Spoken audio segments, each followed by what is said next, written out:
তুষার ভাই, সব মানে আওয়ামী লীগের লোকজনকে ডাকতেছে তুমি আসো, সব দলই আসলে আওয়ামী লীগ কোন দিকে যাবে? বিএনপিতে যাবে, জামায়াতে যাবে, না জাতীয় পার্টি যাবে? সবাই আওয়ামী লীগকে নিয়ে টানাটানি করছে কেন?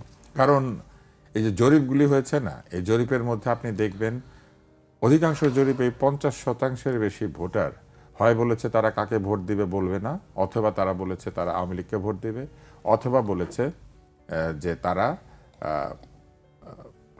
এখনো পর্যন্ত ডিসাইড করে নাই।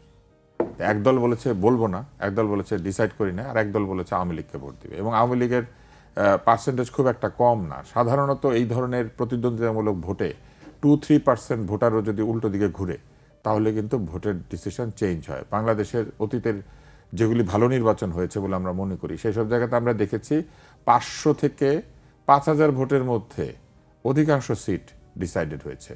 অল্প কিছু সিটে অনেক বড় ভোটার ডিফারেন্স হয়। তাহলে আপনি চিন্তা করলে বুঝতে পারবেন যে আওয়ামী লীগের ভোটার একটা বড় ফ্যাক্টর কিন্তু এই নির্বাচনে। তারা যদি ভোট কেন্দ্রে আসতে পারে এবং এসে ভোট দেয়, তারা যাদেরকে ভোট দিবে তাদের জিতে যাওয়ার সম্ভাবনা অনেক বেশি। এখন তারা কি সংঘবদ্ধভাবে ভোট দিবে নাকি তারা ব্যক্তি সিদ্ধান্তে ভোট দিবে, এইটা তো ডিসাইডেড না। তারা কি কোনোখান থেকে আদেশ আসলে দিবে, তা তো না। ফলে এই জায়গাতে একটা ধোঁয়াশা আছে, এবং যে কারণে যারা পলিটিশিয়ান, যারা রাজনীতি করে, তারা কিন্তু এই ভোটটাকে নিজের জায়গায় নেওয়ার চেষ্টা করছে ব্যক্তিগত জনপ্রিয়তা অথবা ব্যক্তিগত বিভিন্ন প্রতিশ্রুতি দিয়ে।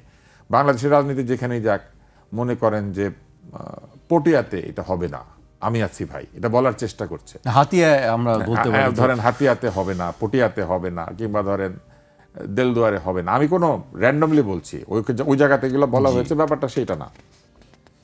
এটা তারা কেন করছেন? কারণ তারা জানেন যে লোকালি ডিসাইসিভ ফ্যাক্টর হিসেবে হয়তো এই ধরনের ভোট আছে, এবং তারা বলার চেষ্টা করছেন যে আমাদের কাছে যদি আসো তাহলে তোমাদের ঘর বাড়ি ভাঙবে না, তোমাদেরকে ভুয়া মামলা দিবে না, তোমাদেরকে জেলখানায় যদি আটকে থাকে, যারা অন্যায়ভাবে আটকে আছো ছাড়িয়ে আনবে, এগুলো বলার চেষ্টা করছেন। কিন্তু আমার কাছে উল্টা প্রশ্ন, এই যে বেইনসাফি কাজগুলি করা হয়েছে, এগুলো তারা হতে দিয়েছেন কেন? যারা এটা হতে দিয়েছে তারা যদি বলে আমরা জিতলে হতে দিব না, তাহলে বিশ্বাস করার কোনো কারণ নাই। আমি কি আপনাকে বোঝাতে পেরেছি? যে এটা করবে সে আগেই করতো, সেটা বিএনপি হলেও করতো, আওয়ামী লীগ হলেও করতো, জামাত হলেও করতো। যার এই আচরণ করার কথা যে নিজের এলাকায় সে ভুয়া মামলা হতে দিবে না, বা ভুয়া মামলা হলে পরে তাকে বের করে আনবে, তাইলে এই গত 18 মাসে সে তদবির করে তাদেরকে বের করে আনতো। আমাকে জিতালে পরে আমি তোমাকে বের করে নিয়ে আসবো, এর মানে হচ্ছে জিতলে পরে উনি ক্ষমতা এক্সারসাইজ করবেন। আমরা তো ক্ষমতা এক্সারসাইজ করা কোনো নেতাকে আগামীতে দেখতে চাই না। আইনকে আইনের গতিতে চলতে দিবেন। ভুয়া মামলা যদি ভুয়া হয় ওইখানে নাক গলাবেন না, ভুয়া তো ভুয়া প্রমাণিত হবে। অথবা আপনি বলবেন আমি জিতি বা হারি, ভুয়া মামলা তুলে নেওয়ার জন্য আমি আমার সর্বোচ্চ চেষ্টা করব। গুড সামারিটান বা সৎ নাগরিক বা সৎ ব্যক্তির কাজ কি? আপনি আওয়ামী লীগ, বিএনপি, না জামাত, না জাতীয় পার্টি দেখার কথা না। আপনার নামে যদি একটা মিথ্যা বলা হয়, আপনাকে যদি মিথ্যা মামলা দেওয়া হয়, আপনি বলবেন যে এটা মিথ্যা, এবং এই মিথ্যার বিরুদ্ধে আপনি অবস্থান নেবেন।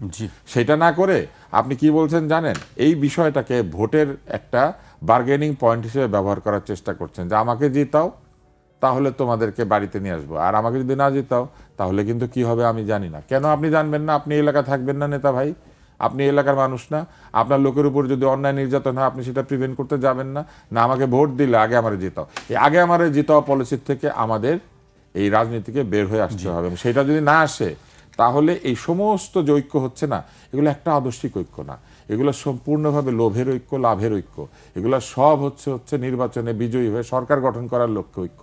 সরকারই কি আসলে মানে যেতে হবেই যদি দেশের ভালো করতে হয়? মোটেও না। আপনি যদি রাইট পয়েন্টে কথা বলেন তাহলে দেশের ভালো হয়। না জিতলেও তো আপনি বিরোধী দল। আপনি যদি সরকারে যেতে না পারেন, আপনি না জিতেন, এবং আপনি যদি হেরেই যান, সব আসনে হেরে গেলেন মনে করেন, তাহলে কি আপনি বিরোধী দল না? আপনি রাজপথের বিরোধী দল।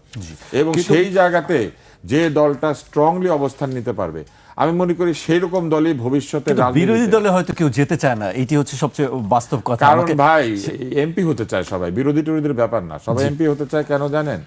এই লাইসেন্স, পারমিট, এইটা সেইটা টাকা খরচ করে ইলেকশন করে, সেই টাকাটা তুলে আনার ব্যবস্থা। আপনি আমাকে আরেকটা প্রশ্নের উত্তর ভবিষ্যতে কোন একটা জায়গায় দিয়ে দেবেন, এটা বলে আমি শেষ করি। এই যে হলফনামা এবং বিভিন্ন যে ইনকামের ঘোষণা দেওয়া হয়েছে, আমি জাকিরকেই বলছি, কোন একটা অনুষ্ঠানে আপনি আলোচনাটা করেন, সেটা হচ্ছে এই যে এত হলফনামা, ইনকামের স্টেটমেন্ট বা কার কয় লাখ টাকা বলা হয়েছে, আপনি মনে করেন এগুলো সত্য? আমি তুষার ভাইয়ের কাছে আসতে চাই। তুষার ভাই, আপনি নিশ্চয়ই বক্তব্য দুটি শুনেছিলেন জামায়াত আমিরের। একটি যেটি হচ্ছে আপনি নির্বাচন কি সরকার জানেন নেই। কবে এই আলাপ হয়েছিল ভারতীয় কূটনীতিবিদ বা ভারতীয় প্রতিনিধিদের সাথে? এটি অসুস্থ হওয়ার পরে তিনি তার বলছেন। মানে বেশ কয়েক মাস। তো এত মাস ধরে এটা গোপন থাকলো কেন? কেউ জিজ্ঞেস করে না সেজন্য? মানে আমি বুঝি নাই। উনি তো এটা গোপন রেখেছেন। এটি আমিও বুঝতে পারছি না আসলে। এতদিন গোপন রেখে হঠাৎ ওনার মনে হয়েছে এটি যে এখন এটা বলেছে বলতে যে, হবে, উনি রয়টার্সকে বলেছেন। ভারতীয় কূটনীতিক বলছেন যে এটি গোপন রাখতে হবে। হ্যাঁ, তার মানে উনি ওই কথা শুনেছেন, তাই না? ওই কথাটি আমল করেছেন, আমলে নিয়েছেন। তো যাই হোক, আমরা এই 5ই আগস্টের আন্দোলন পরবর্তী সময়ে দেখেছি যে প্রবল আধিপত্যবাদ বিরোধী একটি চেতনা বাংলাদেশে তৈরি হয়েছে এবং এই আধিপত্যবাদের জন্য মূলত দায়ী করা হয়েছে ভারতকে।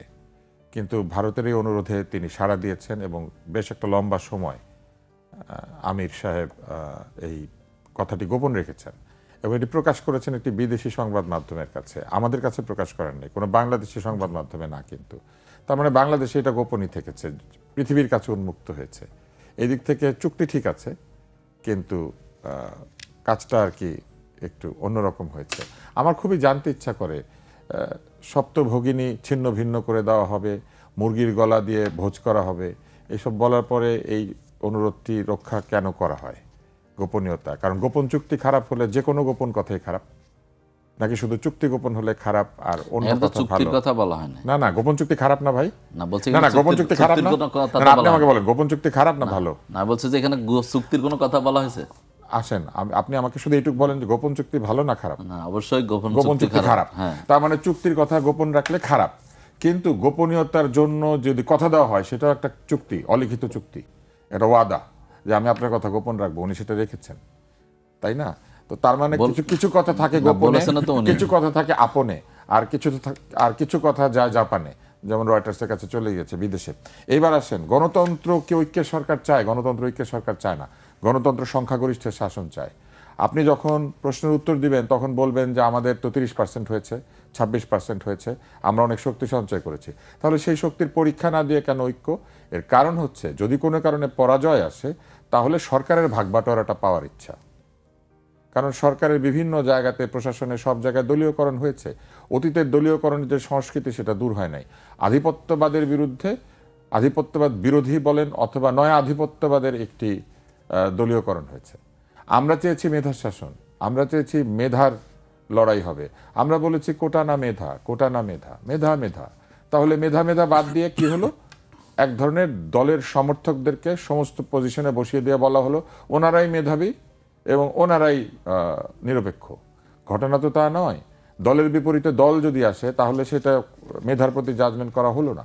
এবং দলীয়করণের বিপরীতে দলীয়করণ যদি হয় তাহলে ওই যে ব্যাপারটা সেরকম দাঁড়ালো যে যেখানে ওল সেখানে তেঁতুল, তাই না? বনো ওল তেঁতুল। হ্যাঁ, তো এই হচ্ছে অবস্থা। এখন গণতন্ত্র তো ঐক্য চায় না, গণতন্ত্র চায় সংখ্যাগরিষ্ঠের শাসন। মানুষ ভোট দিবে একটা দলকে ক্ষমতায় নেওয়ার জন্য, আর মানুষের কাছ থেকে আপনি ক্ষমতায় যাবেন এই প্রতিশ্রুতি দিয়ে তারপরে বলবেন যে আমরা এখন ভাই ভাই মিলে দেশ শাসন করি, আমরা তোমরা তোমরা আমরা। তাহলে আমি ডামি আর আমি তুমি তো একই হলো। ভোটাভুটি হলো, কিন্তু ভোটের পরে আমরা সব এক হয়ে ক্ষমতা ভাগ-বাটোয়ারা করলাম। এটা কোনোভাবেই গণতন্ত্রকে সুসংহত করবে না, বরং গণতন্ত্রকে বিপর্যস্ত করবে। কিছু লোক জনগণের ভোট নিয়ে তারপরে নিজেরা নিজেদের সিদ্ধান্ত অনুযায়ী আসন ভাগাভাগি করবেন, মন্ত্রিত্ব ভাগাভাগি করবেন, পাওয়ার ভাগাভাগি করবেন। এটা তো সঠিক কাজ হবে না, বরং এইটা হবে ভোটের নাম দিয়ে পরে জোটের রাজনীতি। সেটা তো ঠিক না। তারপরে আপনি বলেন সংঘর্ষ, এই শব্দটা বারবার আসছে। কিসের সাংঘর্ষিক অবস্থা? কার সাথে কার সংঘর্ষ?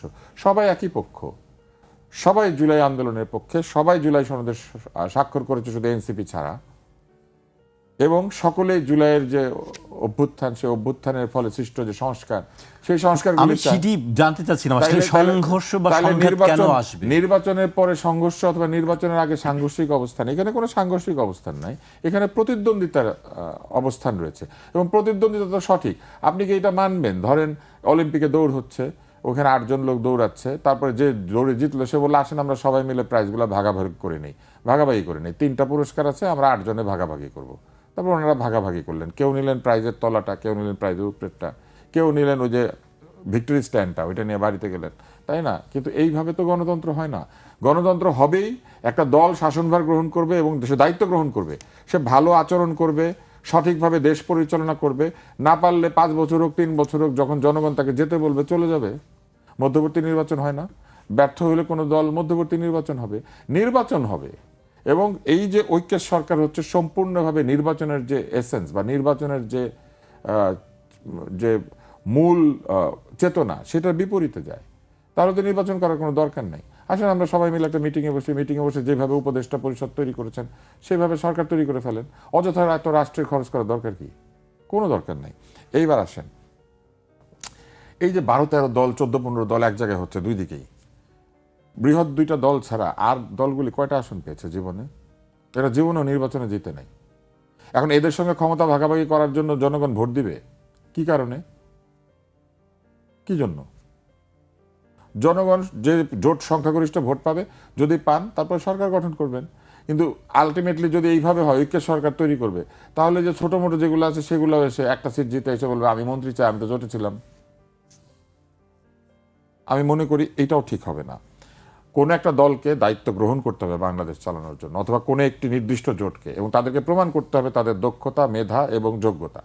না হলে আমরা সারা জীবন বসে থাকবো, কবে এই ভাগাভাগি শেষ হবে, তারপরে আমরা প্রকৃত অর্থে ভালো স্টেটসম্যান পাবো, মেধাবী শাসক পাবো, দলীয়করণ চায় না কিন্তু মেধাকে চায় এমন সরকার পাবো।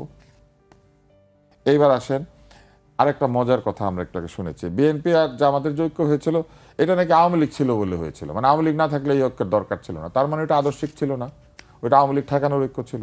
আবার এখন যে ঐক্য হচ্ছে, অবশ্যই উনি স্বীকার করেছেন, তাহলে এখন যে ঐক্য হচ্ছে সেটাও আবার বলছে এটা নির্বাচনের ঐক্য, এটাও কিন্তু আসলে আদর্শিক ঐক্য না। তার মানে জামাত কখনোই আদর্শিক ঐক্য করে না, সবসময় নির্বাচনে জেতার জন্য এরে ঠেকানোর জন্য ওরে ঠেকানোর জন্য ঐক্য করে। এটা তো আমরা আশা করি না। যে দলের শেষে সুন্দরভাবে জামাতে ইসলাম আছে, এত চমৎকার যাদের ব্যবহার, প্রত্যেকটা লোক সৎ বলে আমরা মনে করি, তাই না? এবং তাদের একটা সততা নিষ্ঠার প্রতি তাদের একটা দলীয় একটা অবস্থান রয়েছে, যাদেরকে তারা দলে নিয়েছেন এই জোটে, তাদের কি সততা নিশ্ছিদ্র? শহীদ ওসমান হাদি একাধিক দলের বিরুদ্ধে দুর্নীতির অভিযোগ করেছেন, এমনকি জুলাই অভ্যুত্থানের সাথে জড়িত ব্যক্তিবর্গের কারো কারো বিরুদ্ধে তিনি দুর্নীতির অভিযোগ করেছিলেন। সেই ধরনের দুর্নীতির অভিযোগ রয়েছে এমন ব্যক্তি বা দল কি তাদের এই জোটের মধ্যে আছে? এই প্রশ্নের জবাব কি তারা সরাসরি দিতে পারবেন? আওয়ামী লীগ সংগঠন হিসেবে নিষিদ্ধ বা স্থগিত হয়েছে, আওয়ামী লীগের ভোটাররা নাই। 30-32% যখন হিসাব করা হচ্ছে তখন আওয়ামী লীগের ভোটারদেরও 20%, 10%, 15% হিসাব করতে হবে না? এই লোকগুলি কোথায় ভোট দিবে? এটা কিন্তু একটা বিরাট সেটি আমি আসছি, সেই কোথায় ভোট দিবে সেটি পরবর্তীতে আসছে। এবং আসেন, লন্ডনে তারা গিয়ে আপোষ করার চেষ্টা করেছিলেন বা কোন একটা মীমাংসা করার চেষ্টা করেছিলেন। আমরা তো এটাই চাই না। লন্ডনে বলেন কিংবা দিল্লিতে বলেন কিংবা পিন্ডিতে বলেন, এই আপোষ মীমাংসার কিছু নাই। আমরা চাই ওই যে বিদ্রোহী কবিতার মতো, তাই না, করি মৃত্যুর সাথে গলাগুলি ধরি, কি করি শত্রুর সাথে গলাগুলি ধরি মৃত্যুর সাথে পাঞ্জা। তো করি শত্রুর সাথে গলাগুলি ধরি মৃত্যুর সাথে পাঞ্জা। ইলেকশনও কিন্তু এরকম, আপনি শত্রুর সাথে গলাগলি করবেন কিন্তু নির্বাচনে পাঞ্জা লড়বেন, এবং সেই পাঞ্জা কাকে নিয়ে? জনগণ পিছনে নিয়ে। যেই দলের জনসমর্থন নাই মনে করেন, সেই দলে এখন জামাতের ছায়াতলে গিয়ে আশা করছে তারা নির্বাচনে জিতবে। এদের তো দল টিকিয়ে রাখার দরকার নাই, এর সম্পূর্ণ অপচয়। তাদের উচিত সরাসরি জামাত ইসলামে যোগ দেওয়া, তাদের উচিত সরাসরি বিএনপিতে যোগ দেওয়া। কি কারণে ছোট ছোট দল বানিয়ে ওই যে কার কি উচিত সবকিছু আমরা ঠিক না না না, এটা আমি নাগরিক হিসেবে বলছি, কার কি উচিত আপনারা ডিসাইড করবেন। আমি নাগরিক হিসেবে আমি হ্যাঁ, আপনারা কি করছেন আসলে? ব্যালট পেপারটাকে লম্বা করছেন অথবা জোটের মধ্যে ঢুকে একটা জোটকে বড় করছেন, কিন্তু এক একজনের ভোট নাই কিন্তু আসলে, থাকলে পরে জোটে যায়। কিন্তু গণতান্ত্রিক দেশে তো আপনি এটা ঠিক করে দিতে পারবেন না, কে করবে কি। আমি ঠিক করে দেওয়ার কথা বলছি না, আমি কিন্তু ঠিক করে দিতে বলছি না। বড় হবে কি ছোট হবে, হ্যাঁ, আমি শুধু এতটুকুই বলছি যে এইগুলির মাধ্যমে আমরা কি করি জানেন? আমরা কিছু ছোট ছোট দলকে টিকিয়ে রাখি শুধু ভোটের সময় বাণিজ্য করার জন্য, ভোট বাণিজ্য। এরা ওই যে পোলিং অফিসার পায়, এরা ওই যে বিভিন্ন কেন্দ্রে তাদের নিজেদের লোক দিতে পারে, এগুলা করে কিছু দল। আর কিছু দল কি করে? জোটের মধ্যে ঢুকে জোটের সুবিধাটা এনজয় করে, তাই না? ওনার নিজের দল নাই, নিজের জোট মানে নিজের দলের নেতা হিসেবে উনি কারো কাছে গিয়ে সেই অ্যাকসেপ্টেন্স পাবেন না, কিন্তু জোটের নেতা হিসেবে তিনি বিভিন্ন জায়গায় গিয়ে হাজির হবেন। এগুলিকে তারা এনজয় করেন। আমি মনে করি যে নতুন বন্দোবস্তের যে রাজনীতি, সেই রাজনীতি যদি সত্যিই বাংলাদেশে করতে হয় তাহলে মেধাভিত্তিক হতে হবে সবকিছু। মেধাবী লোকদেরকে নির্বাচনে দিতে হবে, মেধাবী ব্যক্তিরা দেশ শাসন করবেন, এবং গণতান্ত্রিক প্রক্রিয়ায় সংখ্যাগরিষ্ঠ ভোট নিয়ে যিনি প্রকৃত অর্থে দেশ শাসনের অধিকার পাবেন তিনি দেশ শাসন করবেন, তিনি তার মেধা এবং যোগ্যতা প্রমাণ করবেন। মার্টিন লুথার কিং এর সেই বক্তৃতা আমরা শুনেছি না Martin Luther king, reverend Martin Luther king এর যে বক্তৃতার রেফারেন্স, সেই রেফারেন্সে কি ছিল? সেই রেফারেন্সে এইটাই ছিল যে একটি মেরিটোক্রেসির শাসন উনি আশা করেছিলেন আমেরিকাতে। উনি বলেছিলেন I have a dream, and ওখানে উনি কি বলেছিলেন? That my 4 children will not be judged because of their colour, but the integrity of their character. তাদের চরিত্রের যে দৃঢ়তা, তাদের যে মেধা এবং যোগ্যতা, সেইটা দিয়ে বিবেচিত হবে। তাহলে বাংলাদেশের নাগরিকরাও কেন তাদের মেধা এবং যোগ্যতা দিয়ে বিবেচিত হবে না? কে কোন জোটে যোগ দিয়েছে, জোটের বাটখারা নিয়ে সেই পাল্লায় বাটখারা বসিয়ে দিয়ে তারা জিতে যাবে? ভোটার হিসেবে আমি মনে করি, একজন ভোটার হিসেবে আমার এটার আপত্তি জানানোর অধিকার আছে। আমি একজন ভোটার হিসেবে আপত্তি জানাচ্ছি। এ পর্যায়ে আমি তুষার ভাইকে দিয়ে শুরু করতে চাই। ভারতের পররাষ্ট্রমন্ত্রী এস জয়শঙ্করের ঢাকা সফরকে আন্তঃরাষ্ট্রীয় সম্পর্ক ও রাজনৈতিক দৃষ্টিভঙ্গিতে না দেখার কথা বলেছেন অন্তর্বর্তী সরকারের পররাষ্ট্র উপদেষ্টা মোহাম্মদ তৌহিদ হোসেন। একই সঙ্গে জয়শঙ্করের সফরের মধ্যে দিয়ে দুই দেশের মধ্যে টানাপোড়েন কমবে কিনা তার উত্তর আগামীতে খোঁজার পরামর্শ দিয়েছেন তিনি। আরেকটি বিষয়ে ভারতের প্রতিরক্ষামন্ত্রী রাজনাথ সিং বলেছেন, ভারতের সঙ্গে বাংলাদেশের সম্পর্ক জোরদারে গুরুত্বপূর্ণ অবদান রেখে গেছেন সাবেক প্রধানমন্ত্রী খালেদা জিয়া।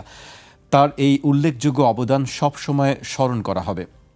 আজ দুপুরে দিল্লিতে বাংলাদেশ হাই কমিশনে যান রাজনাথ সিং, গিয়ে তিনি এই শোক বইতে এই বিষয়টি উল্লেখ করেন। আসলে ঢাকা দিল্লির দূরত্ব কি আসলে কমছে?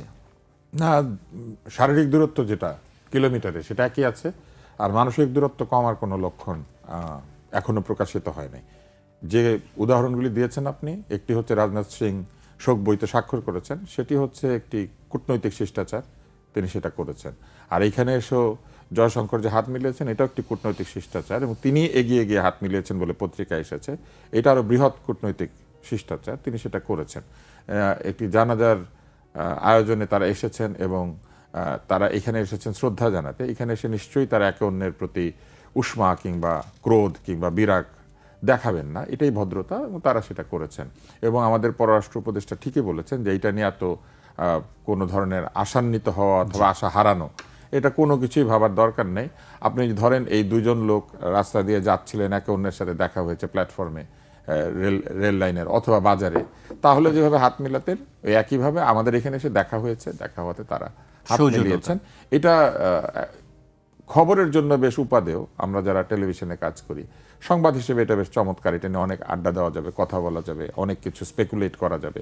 কিন্তু আসলে বৃহৎ রাষ্ট্রের মধ্যে বহু সম্পর্ক থাকে এবং বহু দুঃসম্পর্ক থাকে, যেগুলি তারা মেলায়। হাত মেলানোর মধ্যে দিয়ে কিছু প্রমাণিত হয় না। যেমন এই হাত মেলানোর ফলে কি ভারত পাকিস্তানের সীমান্ত সংঘর্ষ বন্ধ হয়ে যাবে? কাশ্মীর নিয়ে তাদের মধ্যে যে ঝামেলা আছে সেটা শেষ হয়ে যাবে?